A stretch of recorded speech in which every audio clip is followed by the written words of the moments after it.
যে বাবা আল্লাহ তোমার কাছে আমরা জান্নাত চাই, কেন? জান্নাতে গেলে তোমাকে পাওয়া যাবে। কিরে বাবা, জান্নাতে গেলে ও जन्नत इसलिए मतलूब है कि दारुल लका है मकामुर रज़ा है। আল্লাহ আপনার কাছে আমরা জান্নাতের জন্য চাই, জান্নাতে গেলে আপনার দিদার মিলবে। আল্লাহর দিদার চাই না রে বাবা আমরা। ও আল্লাহ পাক কোরআন শরীফের মধ্যে বলতেছেন লিল্লাযীনা আহসানুল হুসনা ওয়া জিয়াদা, লিল্লাযীনা আহসানুল হুসনা ওয়া জিয়াদা। হে আমার বান্দারা শোনো, যারা তোমরা নামাজ পড়লা, রোজা রাখলা, হজ করলা, জিকির আজকার করলা, ভালো কাজ করলা, নেক আমল করার দ্বারা আমি আল্লাহ তোমাদেরকে জান্নাত দিব, এবং জান্নাতের পরে একটা স্পেশাল জিনিস তোমাদেরকে আমি আল্লাহ দিব। বলেন সুবহানাল্লাহ।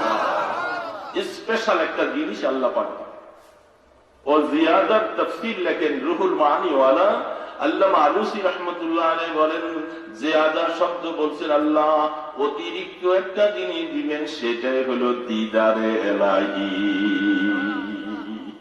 সেটা হলো আল্লাহ পাকের দিদার। আল্লাহ পাকের দিদারের কাছে সব নিস্ত নাবুদ, সব হেজি নিস্ত হয়ে যাবে। আল্লাহ পাক বলেন হুরু, আল্লাহ আশিকরা বলেন হুরু গাল মাজাত নি'মাত হায় তু সবসে বাকর নেমতে দিদার তু। বাবা আল্লাহর দিদার যদি কারো নসিব হয়ে যায়, পুরো গেলমান এর কাছে কিছুই হবে না, সব তুচ্ছ মনে হবে। আল্লাহ তুমি আমাদেরকে একবার তোমার দিদার নসিব করে দিও।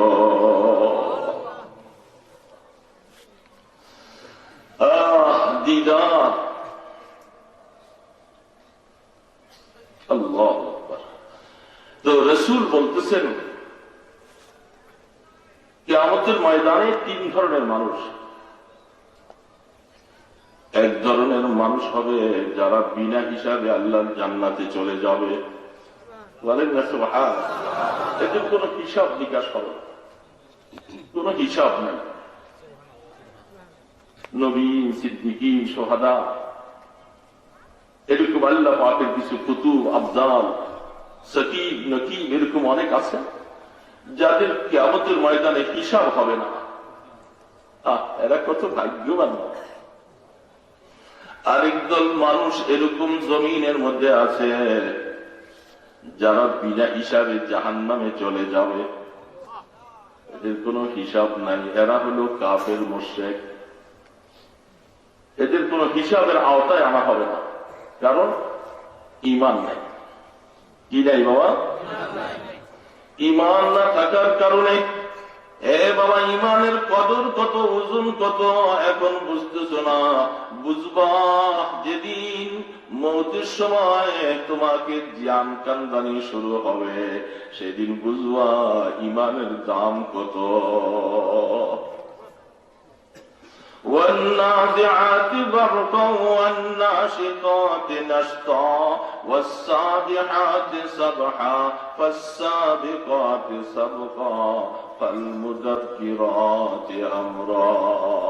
আল্লাহ পাক বলতেছে কোরআন শরীফ খুলে দেখো বাবা, একদল ফেরেশতা আসবে যারা গুনাহগারের রূহ কবজ করবে, যারা কাফের মুশরিক বেঈমানদের রূহ কবজ করার জন্য আল্লাহ পাক একদল ফেরেশতা নির্বাচিত করে রাখছেন। এদেরকে বলা হয় নাজিআত ওয়ান নাজিআত ফারকা। আরেকদল ফেরেশতা আল্লাহ পাক নির্বাচন করে রাখছেন ওয়ান নাশিতাত নাশতা। যারা মুমিনদের রূহ কবজ করবে, ঈমানওয়ালাদের রূহ কবজ করবে। বাবা ঈমানওয়ালা রূহ কবজ করনেওয়ালা ফেরেশতা আলাদা, আর কাফির মুশরিকদের রূহ কবজ করনেওয়ালা আবার ফেরেশতা আলাদা। ফেরেশতাদের কোনো অসুবিধা নাই, অপরাধ নাই। যারা কাফের মুশরিক হবে তাদের রূহটা কবজ করার জন্য যেই ফেরেশতারা আসবে এরা অত্যন্ত কঠিন মেজাজওয়ালা হবে। এরা এরকম দুর্গন্ধময় কিছু কাপড় নিয়া ওই কাফের রূহটা কবজ করার জন্য আসবে। যখন তার রূহটা কবজ করার জন্য আসবে, যখন এই দিক থেকে আস্তে আস্তে করে তাকে চেপে উঠবে, রূহ পালাইতে শুরু করবে। শরীরের এই জায়গায় পালায়, ওই জায়গায় পালায়, পালাইবার মতো ক্ষমতা নাই। তখন ফেরেশতা তার কলিজাটার মধ্যে গপ করে টান দিয়া কলিজাটাকে ছিঁড়া রূহটা তার ওই দুর্গন্ধময় কাপড়ের মধ্যে পইরা যখন বাইর করে নিবে, ফেরেশতারা বলবে তাকে আসমানের দিকে উঠাইও না, রূহের দিকে দুর্গন্ধ বাইর হইতেছে। রূহটা তখন সিজ্জিনের মধ্যে নিয়ে যাওয়া হবে, জাহান্নামের দিকে নিয়ে যাওয়া হবে। বলবে খবরদার আসমানের দিকে উঠাইও না, জমিনের মধ্যে এত নাফরমান ছিল, আমার আল্লাহকে আল্লাহ বলে কোনদিন একটু ডাক দেয় নাই, কোনদিন আমার আল্লাহর সামনে মাথাটা নত করে নাই, আমার আল্লাহকে কোনদিন আল্লাহ বলে সে ডাক দেওয়ার তৌফিক হয় নাই। তার মতো বদনসিব, তার রূহটা উপরে উঠবে না। ওয়ান্নাশিতাতি নাশতা, যারা মুমিন হবে, যারা পড়েছে লা ইলাহা ইল্লাল্লাহ মুহাম্মাদুর রাসূলুল্লাহ, এই কালেমা পড়ে ঈমানের কালেমা যারা ভিতরে ধারণ করেছে, ওই সমস্ত লোকগুলি যখন মওতের সময় হবে, আল্লাহ পাক এই নেককার ফেরেশতাদেরকে জান্নাতের থেকে একটা রেশমি রুমাল নিয়ে তার রূহটা নেওয়ার জন্য পাঠাবে।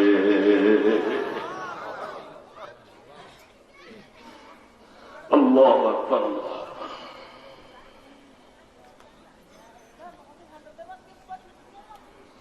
আল্লাহ, তুমি আমাদেরকে মেহেরবানি করে ওই কাতারে পৌঁছার তৌফিক দান করো। রেশমি রুমালের ভিতরে রূহটা নেওয়ার জন্য রেশমের কাপড় নিয়ে আসবে, জান্নাতের কাপড় নিয়ে আসবে। আল্লাহ রাসূল বলেন তার রূহটাকে ধরা লাগবে না। যখন মুমিন মওতের সময় আইসা মওতের বিছানায় শুয়ে যাবে, ফেরেশতা তার সাথে আরো একদল ফেরেশতা নিয়ে আসবেন, চতুর্পাশে বসবে। মুমিনের সামনে জান্নাতের নাজো নেয়ামত ধরা পড়বে, এইভাবে করে ধরবে। এই রূহটা তখন কখন বাইর হবে, কখন বাইর হবে সে পাগল করা হয়ে যাবে। যখন রেশমি কাপড়টা ধরা হবে, রূহটা তার ভিতর থেকে বাইর হইয়া গপ করে রেশমি রুমালের ভিতরে চলে যাবে। ফেরেশতা রুমালটাকে চাবিভাবে মিলাইয়া যখন উপরের দিকে যাইতে থাকবে, আল্লাহর নবী হাদিসের মধ্যে বলেন ফেরেশতারা বলবে মারহাবাম বিকুম, মারহাবাম বিকুম। ফেরেশতারা বলবে আহ, কার রূহ এটা? এই রূহটা কার? এর থেকে এত মিষ্ক আম্বরের গ্রাম বাইর হইতেছে। ফেরেশতারা তখন তাড়াতাড়ি আসমানের দিকে নিয়ে যাও, আসমানের দরওয়াজা খুলে দেওয়া হবে। ফেরেশতারা বলবে এই রূহটার জন্য সমস্ত ফেরেশতারা আল্লাহ পাকের কাছে দোয়া করতেছে, আল্লাহ এত সুন্দর একটা রূহ, জমিনের সমস্ত জমিন মাটি কাঁদবে, আসমানও তখন কাঁদবে। যেই জমিনের মধ্যে আল্লাহর বান্দা সেজদা দিয়েছিল, যেই জমিনটার মধ্যে বসে বসে আল্লাহর জিকির করেছিল, যেই জমিনের মধ্যে বসে বসে তেলাওয়াত করেছিল, ওই জমিন কাঁদবে যে হা, আজকে তো আল্লাহ তোমার বান্দা নাই, আজকে এই জমিনের মধ্যে বসে আমাকে সেজদা কে দিবে? সেদিন এই জমিন কাঁদবে বাবা। এই জন্য রূহটা যখন, এই জন্য মুমিনের রূহ যখন হবে, একদল ফেরেশতা, একদল মানুষ বলছিলাম যারা বিনা হিসাবে জান্নাতে চলে যাবে, আরেক দল মানুষ হবে যারা বিনা হিসাবে জাহান্নামে যাবে। যারা কারা? যারা বিনা হিসাবে জাহান্নামে যাবে কারা বাবা? কাফের। তাদের ইমান নাই। আমাদের ইমান আছে না নাই বাবা? আমরা এখানে যারা আছি ইমানওয়ালা তো? কি বলেন, সন্দেহ আছে? আমরা সবাই ইমান, তবে আমাদের ইমানের মধ্যে অনেক ত্রুটি আছে। কি বলেন, ত্রুটি নাই? পরিপূর্ণ ইমানওয়ালা হতে পারি নাই। ইমানে যা চাইছিল সেই অনুযায়ী কিছুই করতে পারি না, কিন্তু আশা করতেছি আল্লাহ আমরা তোমাকে বিশ্বাস করি, তোমার নবীকে বিশ্বাস করি, কবর বিশ্বাস করি, হাসর বিশ্বাস করি। করি কি করি না রে বাবা? মানতে একটু অসুবিধা হচ্ছে এটুকু। আরেকদল মানুষ হবে যাদেরকে উসাতুল মুমিনিন বলা হয়। মোমেনদের মধ্যে আমার মতো আপনার মতো লোকগুলি, যারা আমরা গুনাহ করেছি, ন্যাকও করেছি। কিন্তু বাবা আমাদের গুনাহ আছে, তবে গুনার ভাগটা বেশি। কি বলেন, তাই না? এই সমস্ত লোকগুলি হিসাবের আওতায় আসবে।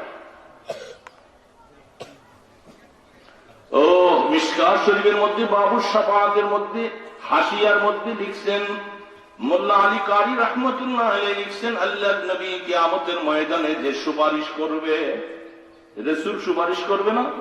রাসূল সুপারিশ করবে, 5 রকমের মানুষের জন্য সুপারিশ করবে। 1 নম্বর, যারা জান্নাতের মধ্যে যেই মাকাম পাবে, রাসূলের সুপারিশের দ্বারা তাদের মাকাম আরো বেড়ে যাবে, ক্লাস ভাগ হবে। আরেকদল কবিরা গুনাহ করেছে, কিন্তু কবিরা গুনাহ করার পরে তওবা করে গুনাহ মাফ করাইতে পারি নাই। কিয়ামতের ময়দানে আল্লাহর নবী এই কবিরা গুনাহওয়ালাদের জন্য সুপারিশ করবে।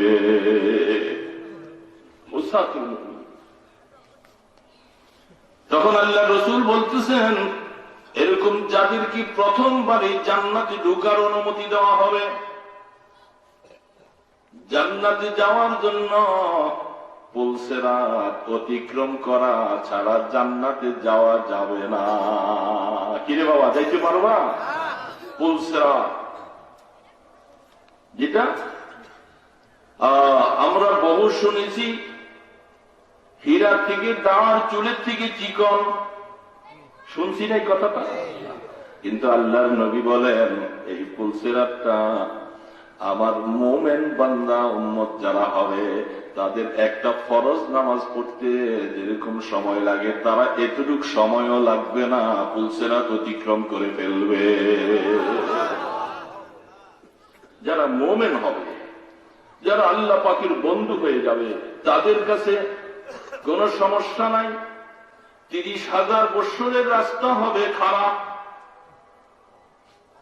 30,000 বৎসর হবে, 30,000 বৎসরের রাস্তা 10,000 বৎসরের রাস্তা খাড়া হবে, 10,000 বৎসরের রাস্তা সমান হবে, আবার 10,000 বৎসরের রাস্তা নিচের দিকে নামা লাগবে। সামান্য আপনাদের এই মাহফিলে আসতে, এই রাস্তার থেকে নিচে নামতেই আমি বহু কষ্টে নামছি। জুতাটা রাখতে পারি না, পায়ে ব্যালেন্স নাই, হাঁটুতে অসুবিধা, নামতে পারতেছি না। 2 জনদের ধৈর্য দিলে অনেক নামছে।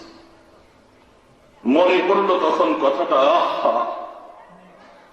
আল্লাহ এতটুকু জায়গা নামতে পারি না, পুলসিরাত কেমনে অতিক্রম করব? 10,000 বৎসরের রাস্তা, এই পুলসিরাত অতিক্রম কেমনে করব? আল্লাহ পাক কোরআনে বলছেন পুলসিরাত অতিক্রম করা ছাড়া কেউ যেতে পারবে না। মুমিন যখন পুলসিরাত অতিক্রম করার জন্য যাবে, আল্লাহর নবী এক হাদিসের মধ্যে বলছেন, সাম্মিনু যাআয়াকুম ফাইন্নাহু ফিস সিরাতি মাতায়াকুম। আল্লাহ রাসূল বলেন, উম্মতেরা যখন তোমরা কোরবানির দিনে যখন কোরবানি করতে যাও, হালাল পয়সা দিয়া কোরবানি করবা, মানুষের নাম কামাইবার জন্য জানোয়ার খরিদ করবা না। কোরবানি করবা কার জন্য? বলেন না বাবা, কার জন্য? মানুষ দেখলে বাহবা বলবে অমুকে বহুত বড় গরু আনছে, এই আনছে, সে আনছে, এই জন্য নয়, একমাত্র আল্লাহ তোমার জন্য আমি কোরবানি করতেছি। তুমি তো মানুষ কোরবানি করার জন্য আদেশ করেছিলা। আমাদের ইসমাইল আলাইহিস সালামকে বাবা ইব্রাহিম মানুষ হিসাবে কোরবানি দেওয়ার জন্য নিয়ে গেছিল। তুমি বহুত বড় দয়া কইরা মানুষের পরিবর্তে এখন জানোয়ার কোরবানি দিয়েছ। এই জানোয়ারটা আমি একমাত্র তোমার সন্তুষ্টির জন্য আল্লাহ পাকে জানোয়ার কোরবানি দিতেছি। এই শুধু জানোয়ার নয়, জানোয়ারের গলায় ছুরি চালাই না, আমি আমার নফস আম্মারার গলায় ছুরি চালাইলাম। আমার এই নফসের কারণে আমি সামনে বাড়তে পারি না, আমি ওইটাকে ছুরি দিয়ে জবাই করতেছি। আল্লাহ রসুল বলেন এই জন্য জানোয়ারটা সুন্দর দেখে খরিদ করবা, মনটাকে খুব পরিষ্কার করে আল্লাহ পাকের দিকে মনটাকে ফিরাইয়া জানোয়ার খরিদ করবা, হালাল পয়সার জানোয়ার খরিদ করবা। আল্লাহ রসুল বলেন এই কোরবানিগুলি যখন তুমি করো, আল্লাহ পাক কিয়ামতের ময়দানে তোমার সমস্ত কোরবানির সওয়াব গুলাকে দিয়া কিয়ামতের ময়দানে একটা সাওয়ারি বানাইয়া দিবে। فإنه في الصراط مطاياكم, ওই সাওয়ারিটা কিয়ামতের ময়দানে তোমার পুলসিরাতের গোড়ার মধ্যে আইনা হাজির করে দেওয়া হবে। তোমাকে বলবে তখন, হে আল্লাহর বান্দা, তুমি এই সাওয়ারির উপরে উঠো। এই সাওয়ারি তোমাকে পুলসিরাত একটা বিজলির মতো অতিক্রম করে নিয়ে যাবে। আল্লাহু আকবার। তো বলতেছিলাম এরকম গুনাহগার যারা, মুমিনদের মধ্যে যারা গুনাহ করেছে, যাদের নামে জাহান্নামের লিস্টি হয়ে গেছে, ক্ষমা পাওয়া যায় নাই, জাহান্নামে জ্বলতে থাকবে, পানিশমেন্ট হিসাবে জেলখানায় পাঠিয়ে দেওয়া হবে, হ্যান্ডকাফ লেগে যাবে, জাহান্নামে যাবে, জাহান্নামের মধ্যে জ্বলতে থাকবে। এই জন্য জাহান্নামীদেরকে ওইখানে দাঁড় করাইয়া রাখবে। দুই পাশে জাহান্নামীরা দাঁড়াবে। এরা কোন জাহান্নামী? যারা আবাদুল আবাদ নয়, এদেরকে আল্লাহ পাক এক সময় আবার ইমানের বদৌলতে মাফ করে দেবে, এদেরকে সারিবদ্ধ করে দেবে। এদের সামনে দিয়া যারা মুমিন মাফ পাইয়া গেছে, ক্ষমা পাইয়া গেছে, এদেরকে বলবে যে তোমরা এদের সামনে দিয়া জান্নাতে যাও। তখন যারা একই দেশে একই এলাকায় বসবাস করেছিলাম, একজন জান্নাতে চলে যাইতেছে আর আমি কপাল পোড়া, আমি জাহান্নামের কাতারে দাঁড়িয়ে আছি। ওই সময় আল্লাহর নবী বলতেছেন হাদিসের মধ্যে, এই জাহান্নামীদের কাতারের ফাঁক দিয়া জান্নাতওয়ালা যখন যাইতে থাকবে, একজন জান্নাতওয়ালাকে ওই কাতারের থেকে একজন তাকে দেখা চিনা ফেলবে, একে চিনবে, চিনে আওয়াজ দিয়া বলবে, ভাই আপনি অমুক না? বলে হ্যাঁ। এই কথাটা বলার সাথে সাথে তিনি দাঁড়াবে। আল্লাহ রসুল বলতেছেন ওই লোকের চেহারার দিকে চাকাইয়ে দেখবে, তখন সে বলবে, হে ভাই, তোমার আমল নামাটা তুমি তালাশ করে দেখো, অমুক দিন অমুক সময় তুমি ওযু করতেছিলা, আমি এক বদনা ওযুর পানি আইনা তোমাকে দিছিলাম। তোমার নেক আমলের পাল্লার মধ্যে তুমি নজর করে দেখো, আর কিয়ামতের ময়দানে আমল নামা সব সামনে চলে আসবে। সেই লোকটা তখন তার স্মরণ হয়ে যাবে, হা হা, তাই আমার তো খেয়াল পড়ে যায়, তুমি আমাকে একদিন একবার না ওযুর পানি দিছিলা। এই মুহূর্তে তখন সাথে সাথে আল্লাহ পাকের কাছে দরখাস্ত করবে, আল্লাহ তুমি না বলছো যাদের নামে তুমি জান্নাতি লিস্টি দিয়া দিবা, এরা যদি কারো ব্যাপারে যদি সুপারিশ করে, তুমি তার সুপারিশ কবুল করবা।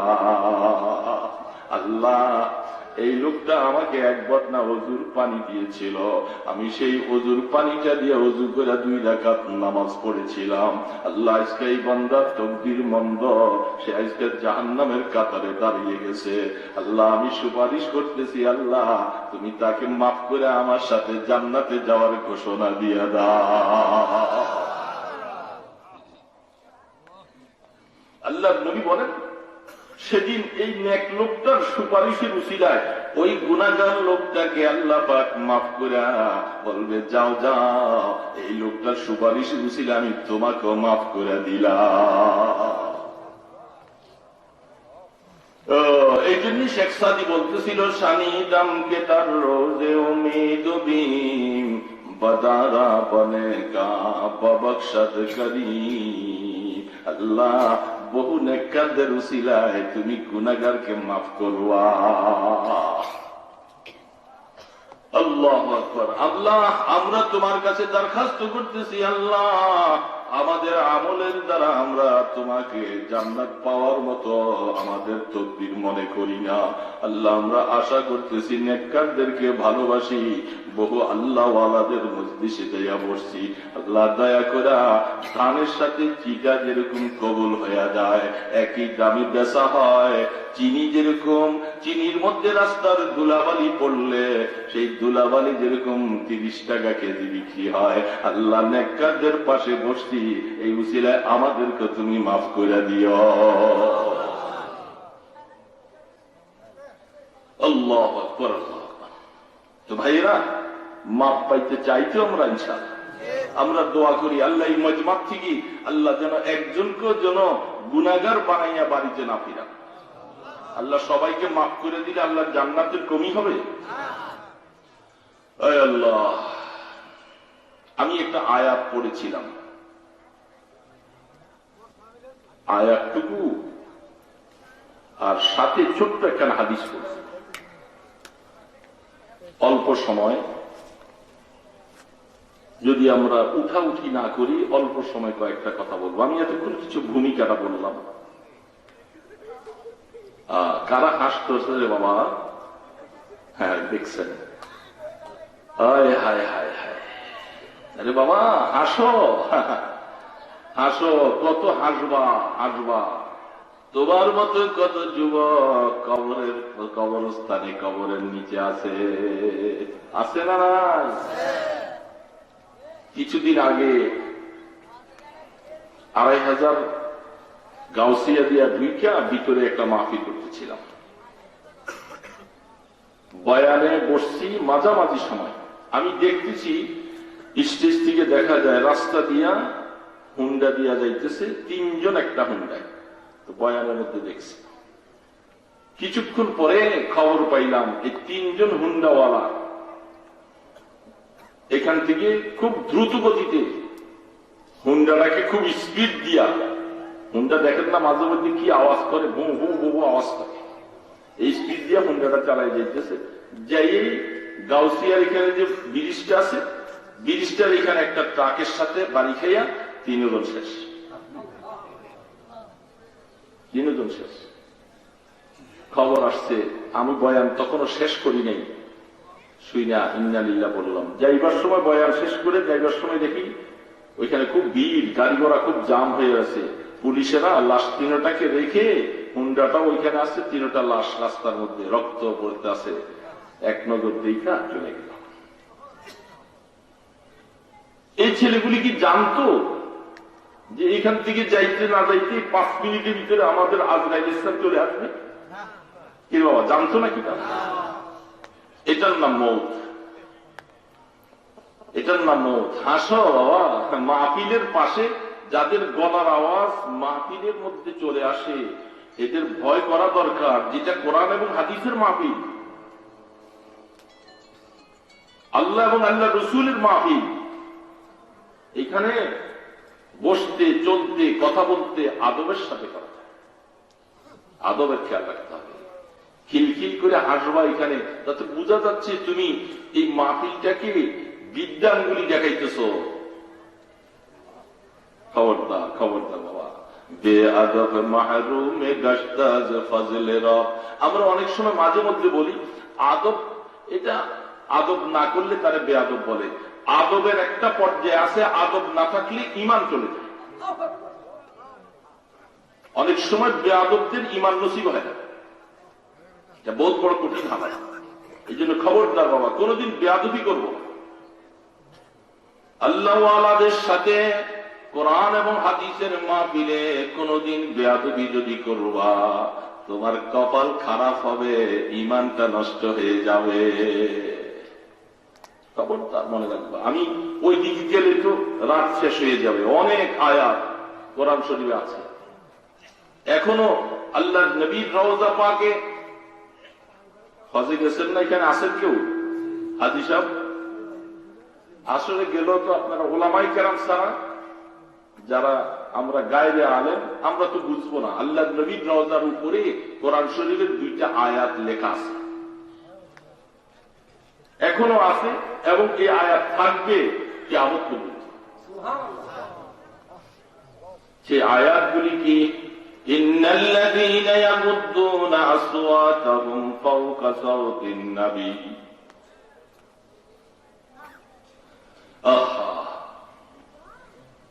ইন্নাল্লাযীনা ইয়াগুদ্দুনা আসওয়াতাহুম يا أيها الذين آمنوا لا ترفعوا أصواتكم فوق صوت النبي ولا تجهروا له بالقول كجهر بعضكم لبعض أن تحبط أعمالكم وأنتم لا تشعرون। আল্লাহ পাক লিখে দিয়েছেন, হে খবরদার। শানে নজুলটা কি? রাসূলের সামনে হযরত আবু বকর সিদ্দিক, ওমরে ফারুক দুজন শ্বশুর না? কে রে বাবা, শ্বশুর না? দুইজন শ্বশুর।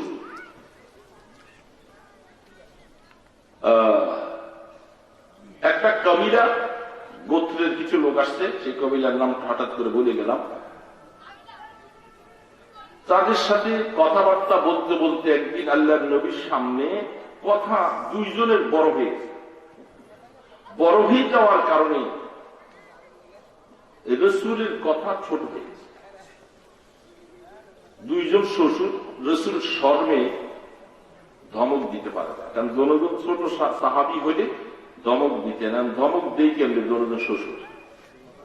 এই জন্য রাসূলের আওয়াজটা ছোট। আল্লাহ পাক দেখছেন কি দেখেন নাই? সাথে সাথে দেরি হয় নাই, সাথে সাথে জিবরিল আলাইহিস সালাতু ওয়াস সালামকে আল্লাহ পাক কোরআন শরীফের আয়াত দিয়ে নাজিল করলেন। জিবরাইল তাড়াতাড়ি যাও, আমার বন্ধু লজ্জার কারণে হয়তো বলে নাই, আমি আল্লাহ হক কথা বলতে লজ্জা বোধ করি না, যে জানাই দাও আমার রসুলের এই আয়াত যেন শুনাই দেয়। খবরদার, আমার রসুলের সামনে কেউ বড় আওয়াজে কথা বলবা, আবার রসুলের অন্তরে ব্যথা আসবে। যদি এরকম আরেকদিন কেউ করো, তোমাদের ঈমানকে আমি আল্লাহ ক্যান্সেল করে দিব। আন তাহবাতা আমালুকুম আয় ঈমানুকুম, তোমাদের আমল নয়, তোমাদের ঈমান বরবাদ হয়ে যাবে। এই আয়াত নাজিল হওয়ার পরে সাহাবারা রাসূলের সাথে কথা বলতে যাইয়া কথাই বলা ছেড়ে দিছে, ভয়ে থরথর করে কাঁপতেছে, কথা বলেনি, ফিস ফিস করে আওয়াজ বোঝা যায় না। যেই দমক দিছেন আল্লাহ পাক, ঈমান ক্যান্সেল। এই আয়াতের তাফসীরে দেখা যায় রাসূল পাক সাল্লাল্লাহু আলাইহি ওয়াসাল্লামের ইন্তেকালের পরে আয়াতটা লিখে রাখছেন এই জন্য যে আল্লাহর নবী হায়াতুন নবী, কবরের মধ্যে তিনি জিন্দা আছেন আলমে বারযাখী হালাতে, তার কবরের সামনেও কোনো বেয়াদবি করা যাবে না। যদি কেউ রাসূলের কবর মোবারকের সামনে বেয়াদবি করো, তাইলে হজ করতে গেছো, সওয়াব তো দূরের কথা, ঈমান হারাই আসতে হবে, কঠিন হবে।